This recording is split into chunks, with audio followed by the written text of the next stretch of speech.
Mesdames et Messieurs, je suis honoré de prendre la parole au nom du peuple de la République démocratique du Congo à l'occasion de cette rencontre historique. Nous sommes réunis ici à Doha pour parler de ce qui, au fond, nous concerne tous sans distinction de continent, de richesse ou de puissance, la dignité humaine. 30 ans se sont écoulés depuis le sommet mondial pour le développement social tenu à Copenhague en 1995. À l'époque, les dirigeants du monde se sont engagés autour de 3 principes qui demeurent aujourd'hui encore indiscutables.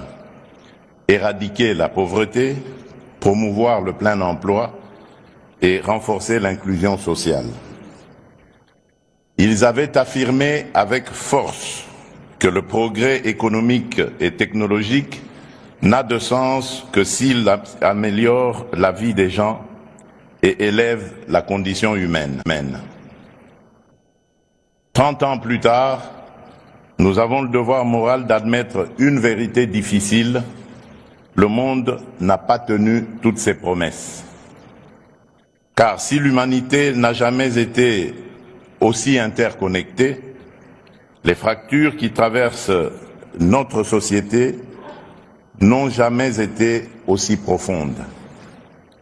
Nous voyons aujourd'hui coexister, parfois dans le même pays, parfois dans la même ville, une minorité qui a accès à tout et des millions d'êtres humains qui n'ont accès à presque rien, ni à l'éducation, ni aux soins, ni à la protection sociale, ni même à la sécurité la plus élémentaire. Ce paradoxe prive le développement de sa vocation première, être un facteur de cohésion, un vecteur de justice sociale, un instrument de paix sociale. Pour la République démocratique du Congo, cette question n'est pas théorique. Depuis 3 décennies, mon pays fait face à des cycles répétés d'agressions armées, à des déplacements massifs de population, à des millions de morts et à des millions de déplacés internes. Pourtant, malgré la souffrance et malgré les pertes, notre peuple a choisi la résilience. Nous revenons aujourd'hui à la table du dialogue mondial pour contribuer, aux côtés des autres nations, à la réinvention d'une nouvelle alliance internationale fondée sur l'équité, la solidarité et la responsabilité partagée.